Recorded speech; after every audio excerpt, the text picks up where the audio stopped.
Hola, soy Alex Torres Rivas, profesor del curso de biología. Hoy resolveremos la semana número 9, el sistema nervioso. Muy bien, vamos a ver entonces qué es el sistema nervioso. Para empezar, el sistema nervioso es un conjunto de órganos que permite recibir el estímulo y transformarlo en una respuesta. El estímulo del medio ambiente, que puede ser externo o interno, ¿no? Mediante algunos receptores que tenemos en el cuerpo, los seres vivos. Ejemplo, las esponjas, ¿no? Tienen unos receptores muy primitivos, son unas células que no son las neuronas, pero tienen unos efectores aislados, ¿no? Las esponjas que pertenecen al filón poríferos. El sistema nervioso bilateral se presenta en los platelmintos como la planaria, la tenia y la licuya, en el cual se ven dos ganglios cefálicos en su cabeza. Ellos ya presentan cefalización. Esos ganglios cefálicos son dos y de ahí parten los cordones nerviosos, que también son dos, uno a cada lado del cuerpo. Entonces vemos acá las ramas laterales y en la cabeza los dos ganglios cefálicos y por acá los cordones nerviosos, ¿no? Tenemos entonces el sistema nervioso bilateral y este de acá el sistema nervioso reticular en los celenterios o nidarios. Se presenta el sistema nervioso en forma de red. Vemos también los ganglios, que son conjuntos de somas, la fibra nerviosa y manchas oculares. Su unidad celular, ¿no? Se denomina la protoneurona. No tienen ganglios centrales y presentan células receptoras y epitelio musculares de contracción lenta. La hidra, otro celenterio, también sistema nervioso difuso o reticular, ¿no? Presentan pues plexos nerviosos. Plexos son enredaderas de nervios y su mecanismo sensorial neuromotor. El sistema nervioso ganglionar, ¿no? Se presenta en los artrópodos. Ellos ya tienen también ganglios cerebrales y cordón nervioso y son dos cordones nerviosos fusionados y visibles. Acá está un artrópodo, un insecto, ¿no? Con sus ganglios cerebrales en la cabeza, ¿no? Y de ahí parten pues los nervios sensoriales y motores. El sistema nervioso radial se presenta en los equinodermos, estrellas, erizo de mar, pepino de mar, etc. Vemos un anillo nervioso central del cual parten las ramas, o sea, los nervios radiales. El sistema nervioso ganglionar también se presenta en los anélidos. Aquí vemos una lombriz de tierra con sus dos cordones nerviosos, pero que se encuentran en la parte ventral. Y vemos también los ganglios cerebroideos. Ese sería entonces los anélidos, como la lombriz de tierra y la sanguijuela. En los moluscos, como el caracol, se presentan también sistema nervioso ganglionar, ¿no? Donde se ven tres pares de ganglios bien diferenciados. Un ganglio pedal, ¿no? Acá está en la parte del pie, el ganglio cerebroide en la cabeza y el ganglio visceral en su cuerpo, ¿no? Es decir, están ya unidos por los nervios. Y acá vemos también el osfradio, que es un quimioreceptor. Su vesícula ocular o el ojo vesicular, ¿no? Es un fotorreceptor. Ahí está entonces los moluscos. Los moluscos cefalópodos ya presentan también un ganglio cerebral, pero ya estos animales son más desarrollados, tienen sistema nervioso muy grande, sus neuronas son gigantes, sobre todo en los calamares, ¿no? De ahí se estudia mejor el sistema nervioso. Tiene su nervio tentacular, su ganglio cerebral y sistema nervioso muy complejo. Características del sistema nervioso: es el principal centro coordinador del, sistema, del estímulo del ser vivo. Relaciona los impulsos que entran y salen. Ahí también permiten una adaptación al medio ambiente, ¿no? Tanto por fuera como por dentro del individuo. Conserva la integridad del cuerpo. Y también permite pues, la irritabilidad, que es una característica de todo ser vivo, en la cual hay una reacción frente a un estímulo. Características del sistema nervioso: conductividad, o sea, transmite la energía liberada de un lugar a otro. También se excita, hay excitabilidad, que es una respuesta mediante señales eléctricas, ¿no? Ejemplo, el potencial de acción, en el cual las neuronas se activan. Presenta también respuestas rápidas, ¿no? Una característica del sistema nervioso, ¿no? Y a la vez coordinadas y muy complejas. La excitación, ¿no? Es conducida por las vías de conducción, o sea, por los nervios, hacia los centros nerviosos que son pues la médula y el cerebro. Ahí se elaboran las respuestas, ¿no? Y en la parte de la corteza cerebral sobre todo. Estas son conducidas, ¿no? por otras vías hasta materializarlas en el órgano efector, o sea, un músculo o una glándula. Estos son los órganos efectores. La sinapsis es la comunicación entre dos neuronas o la neurona con un músculo. Acá vemos una neurona y haciendo sinapsis con la otra neurona. Vemos el botón terminal, que es la unión, ¿no? con la otra neurona, pero hay un espacio acá, no que choquen físicamente, sino esa zona, ese espacio, mide más o menos 200 Armstrong, ¿no? Pero ¿cómo se comunican las neuronas si no hacen contacto físico? Por los neurotransmisores, ¿no? Son moléculas que van a ir de neurona en neurona. Los neurotransmisores como la dopamina, acetilcolina, etc. Claro, características de la sinapsis es unidireccional, solo va del soma al axón. No hay continuidad porque no chocan físicamente, sino hay contigüidad por los neurotransmisores. En el sistema simpático, por ejemplo, la noradrenalina, y en el parasimpático la acetilcolina. Se da mediante los llamados neurotransmisores, ¿no? Bueno, arco reflejo. ¿Qué es? Arco reflejo son las vías por donde viaja el impulso nervioso. Son las neuronas y los órganos internos.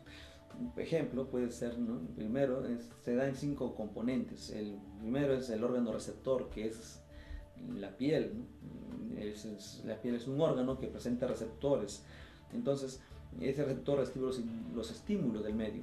Luego va el segundo, que es la neurona aferente, sensitiva o sensorial también llamado.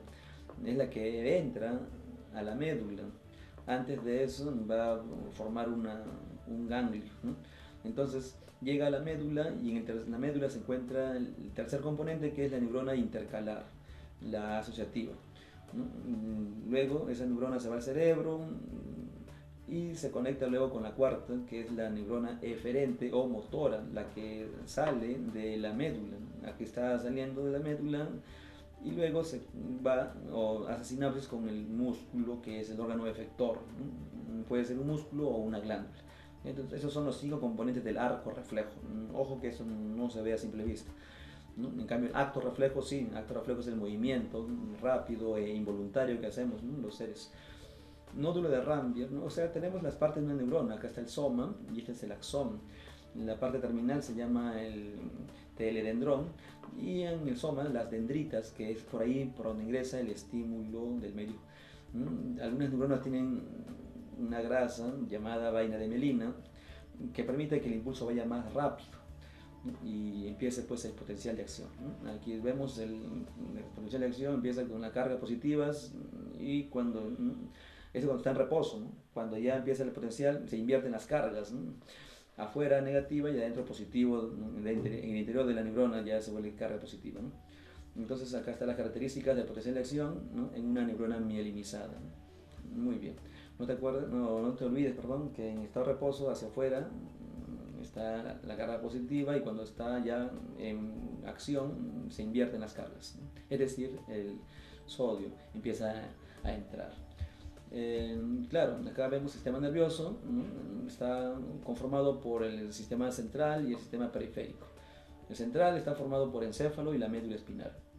Y el encéfalo está formado por 3: el cerebro, el cerebelo y el tronco encefálico, ¿no? Acá vemos más componentes. El tronco está hecho de bulbo raquídeo, también está de la protuberancia, ¿no?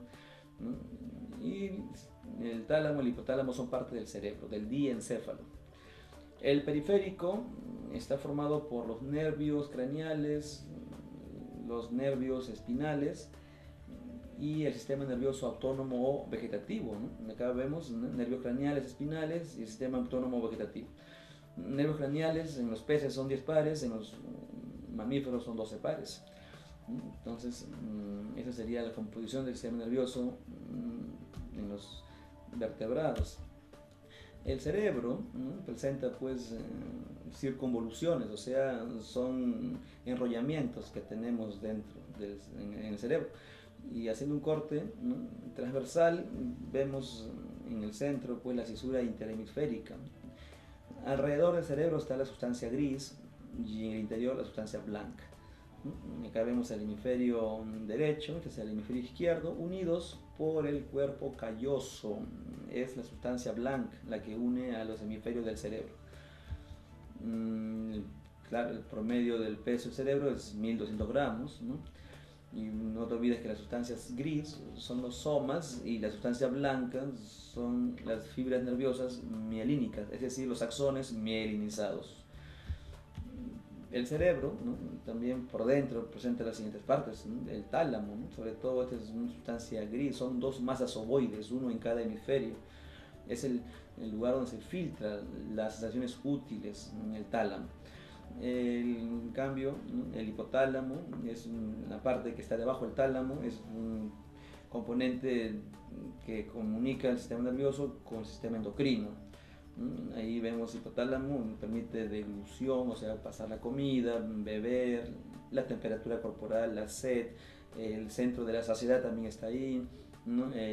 También el impulso sexual, el sueño, ¿no? Y forma hormonas como son la antidiurética y la oxitocina, y entre otras hormonas, pero esas son las más principales.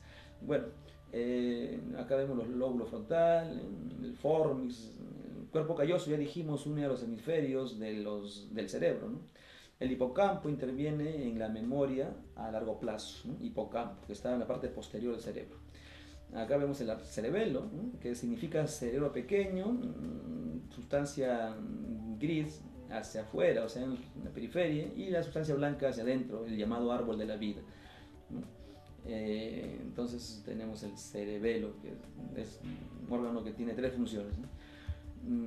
Bueno, el cerebro, haciendo un corte también, vemos los núcleos basales, ¿no? Tenemos ahí el núcleo caudado y el núcleo putamen, forman el cuerpo estriado, un globo pálido, un núcleo subtalámico y sustancia negra, ¿no?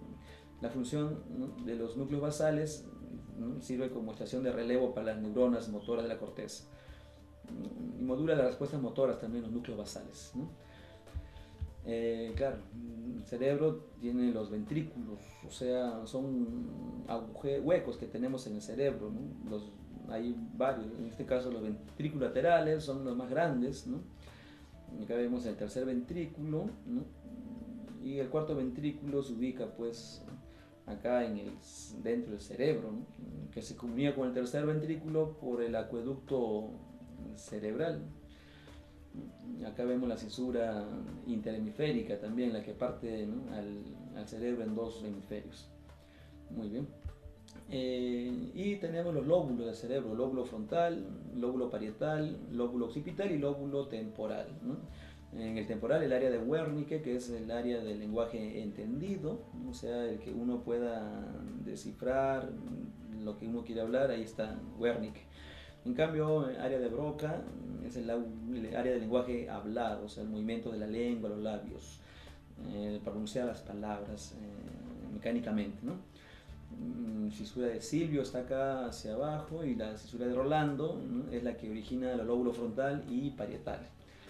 El lóbulo occipital, conformado por la cisura perpendicular, es el lóbulo de la visión, la occipital. Y el lóbulo temporal, pues, aparte también permite oír, ¿no?, y oler. Ahí está, ¿no? Entonces tenemos el cerebro y debajo el cerebelo. Acá está el bulbo raquídeo y la protuberancia anular. Acá vemos las funciones de los lóbulos, ¿no?, del cerebro. El lóbulo parietal, por ejemplo, presenta el sentido del tacto y del gusto, ¿no? El lóbulo occipital, el área de la visión; el temporal, ¿no?, la audición, y también pues la olfacción, ¿no? Y está también el hipocampo, ¿no?, el área de la memoria. El frontal, ya dijimos, es el área del razonamiento, de la memoria a corto plazo. El frontal también permite mover el cuerpo y hablar, ¿no? El cerebelo, ¿no?, como dijimos también, el cerebelo significa cerebro pequeño y tiene las siguientes funciones, ¿no? refuerza la energía de los músculos, permite agarrar las cosas, ¿no? O sea, la contracción muscular. Su debilidad muscular se llama atonía muscular, perdón, en este caso se llama astenia, ¿no? Astenia es la debilidad muscular. Y la disminución del tono muscular es la atonía muscular. El tono muscular es la semicontracción del músculo, es una propiedad de todo músculo. También permite la postura, el equilibrio, el estar erguidos o estar en cierta posición nos permite el cerebelo. Y también nos permite pues el agarrar, o sea, ir hacia un objetivo, ¿no? Es el área de los movimientos finos, coordinados. Si no funciona bien se llama dismetría cerebelosa. Bulbo raquídeo y protuberancia, ¿no? Bulbo raquídeo permite pues también pasar la comida, el vómito, o sea, todo lo que es el reflejo de la deglución, ¿no? La tos, etc., el estornudo también. Y también permite controlar los movimientos del corazón y de la respiración, o sea, los centros cardiorrespiratorios, bulbo raquídeo. La protuberancia anular es el área donde se encuentran las áreas neumotáxica y apnéustica, o sea, el pulmón, el inflar y desinflar, eso es lo que hace la protuberancia anular. La médula espinal es un órgano que se encuentra dentro de la columna vertebral, ¿no? Y está formado hacia la periferia, hacia la parte de alrededor, sustancia blanca, ¿no? Y en el centro, la sustancia gris que tiene forma de letra H, ¿no? Entonces, la sustancia blanca olvidas en alrededor y la sustancia gris en la periferia, ¿no? De ahí estás saliendo los nervios sensitivos son los que llegan por atrás y salen por delante los nervios motores. Acá está la médula espinal, como te decía, la letra H, sustancia gris, en el centro un conducto llamado epéndimo, por ahí circula el líquido cefalorraquídeo y alrededor la sustancia blanca, ¿no? Sustancia gris, no te olvides, movimientos reflejos, la gris, movimientos reflejos, o sea, el acto reflejo, que es la función de la médula. Acto reflejo es un movimiento involuntario, ejemplo, la tos o el parpadear. Y la sustancia blanca es conductora, por ahí sube y baja el impulso nervioso hacia el cerebro o desde el cerebro, ¿no? Los cordones también posteriores y acá los cordones anteriores, ¿no? Nervios raquídeos, ¿no? Nervios raquídeos son los nervios raquídeos o llamados también espinales, son en los mamíferos 31 pares, ¿no? 8 cervicales, 12 dorsales, 5 lumbares y 6 sacros. Están pues están en todos los segmentos del cuerpo esos nervios raquídeos. Están formados por dos raíces anteriores que son motoras y dos raíces posteriores que son sensitivas. Ahí está entonces la médula con sus raíces anteriores que son motoras y las posteriores son sensitivas. Por ahí ingresa, ¿no?, el nervio aferente. Muy bien, tenemos también tipos de fibras nerviosas, o sea, tipos de neuronas en todo caso, ¿no?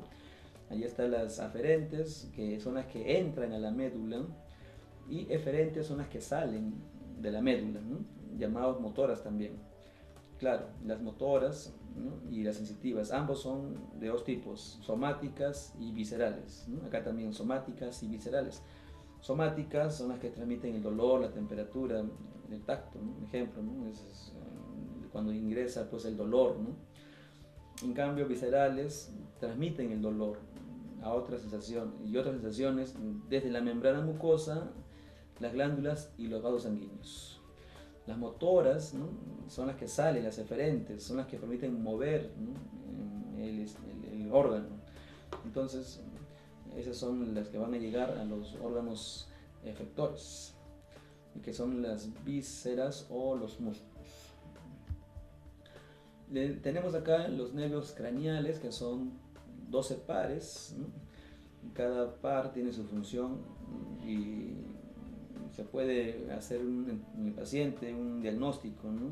Por ejemplo, el par 1 es el par olfatorio, y la prueba para saber si es que está dañado su par olfatorio, el par 1, se le pide al paciente que identifique olores familiares, ¿no?, algo que huela todos los días, por ejemplo el café. Pues, si no siente el olor del café, ya está dañado el par 1, ¿no? Así sería, ¿no? Cada par, entonces se le puede hacer su diagnóstico y acá vemos las funciones de cada par. El auditivo permite la audición y el equilibrio. Entonces, el par 10 es el que permite el inervar, o sea, es el par 10 es el único que baja el abdomen, ¿no? Inerva pues el estómago, el corazón, pulmones y el intestino. Muy bien. Acá vemos también el sistema nervioso, el autónomo o vegetativo, que son dos, simpático y parasimpático, ¿no? El simpático es el que excita y el parasimpático relaja. El simpático trabaja con el neurotransmisor el 2, puede ser la noradrenalina que excita y otro es la acetilcolina que también inhibe. Pero el parasimpático exclusivo, ¿no? El acetilcolina, perdón. Acetilcolina es el que va a relajar a los órganos, ¿no? Entonces acá vemos las funciones del simpático y acá el parasimpático. Por ejemplo, el simpático permite dilatar la pupila, ¿no? Se llama midriasis. Y el parasimpático más bien lo contrae, o sea, miosis. Cuando estás despierto actúa el simpático y cuando ya duermes es el parasimpático. La meninges es la membrana que envuelve al sistema nervioso central.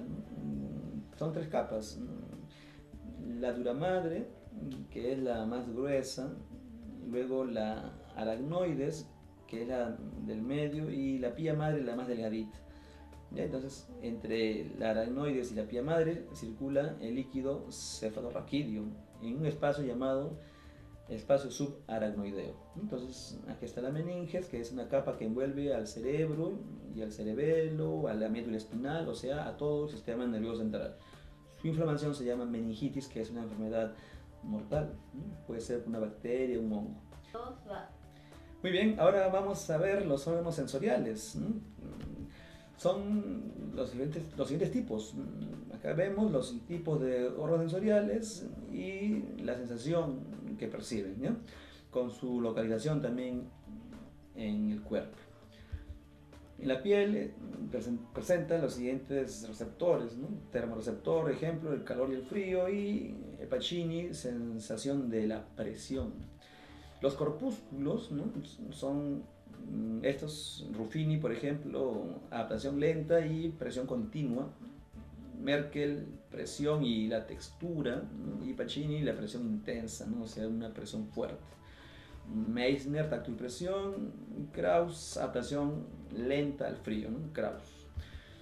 El ojo, ¿no? Vemos llamado también globo ocular con sus capas, ¿no? La córnea es la primera capa, que es transparente, no tiene vasos sanguíneos y la luz atraviesa fácilmente, ¿no? Y el nervio óptico es el par número 2, que llega hasta el cerebelo. El oído, ¿no? También es un órgano sensorial que va a llevar pues la sensación de la audición. Llega pues finalmente hasta el caracol o cóclea, ¿no? Que se conecta con el nervio auditivo, ¿no? El par número 8. El sistema, el órgano olfatorio, ¿no? Vemos el bulbo olfatorio con las células mitrales, ¿no? Que son células únicas neuronas que se van a dividir, ¿no? Y la lengua, que es el órgano que percibe los gustos, ¿no? El dulce, el salado, ácido y el amargo, que se encuentra en la parte posterior, ¿no? Con sus botones gustativos. Bueno, eso ha sido todo por hoy. No se olviden de comentar, darle me gusta y suscribirse. Nos vemos.